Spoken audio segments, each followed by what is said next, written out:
നമസ്കാരം, ഞാൻ ജയറാമാണ്. എൻ്റെ പലവിധ കമ്പങ്ങൾ, ആന, ചെണ്ട എന്നിവയൊക്കെ പോലെ തന്നെ ഞാൻ ആസ്വദിക്കുന്ന ഒന്നാണ് കൃഷി, അല്ലെങ്കിൽ ഒരു ക്ഷീരകർഷകനാവുക എന്നുള്ളത്. എൻ്റെ പൂർവികർ അടിസ്ഥാനപരമായി കൃഷിക്കാരായിരുന്നുകൊണ്ടാവാം എനിക്കിങ്ങനെയൊരു താല്പര്യം ഉണ്ടാവാൻ കാരണം. എൻ്റെ കാരണവന്മാരായിട്ട് ഭൂ ഉടമകളായിരുന്നു.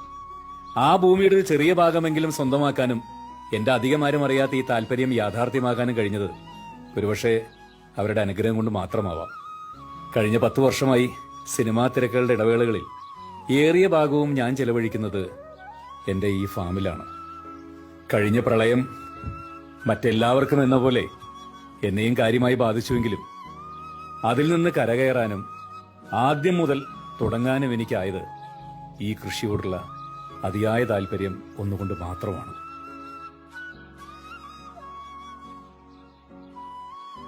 എന്റെ അധിക സമയവും ഞാൻ ചെലവഴിക്കുന്നത് ഈ ഫാമിലെ ഓരോ പശുക്കൾക്കൊപ്പമാണ്. ഇവിടുത്തെ ഓരോ പശുക്കളെയും ഞാൻ നേരിട്ട് കണ്ട് തിരഞ്ഞെടുത്തിട്ടുള്ളതാണ്. പശുക്കൾക്ക് ആവശ്യമായിട്ടുള്ള പുല്ല് ഞാൻ ഇവിടെ തന്നെ ഉൽപ്പാദിപ്പിക്കുന്നുണ്ട്.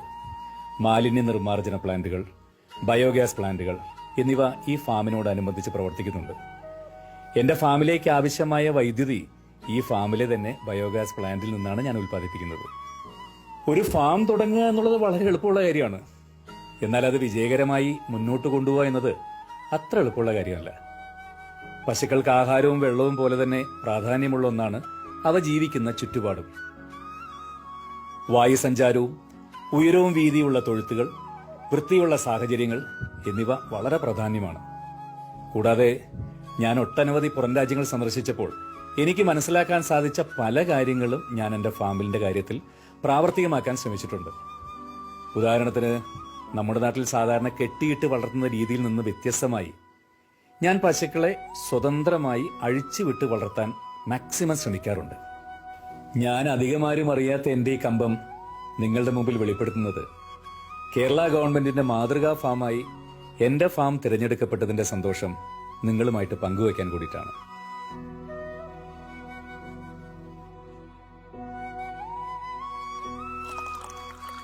എന്റെ പശുക്കൾക്ക് പല കമ്പനികളുടെ കാലിത്തീറ്റകൾ ഞാൻ പരീക്ഷിച്ചിട്ടുണ്ടെങ്കിലും കഴിഞ്ഞ കുറേ വർഷമായി ഞാൻ കേരള ഗവൺമെന്റിന്റെ ഉൽപ്പന്നമായ കേരള ഫീഡ്സ് ആണ് ഉപയോഗിക്കുന്നത്.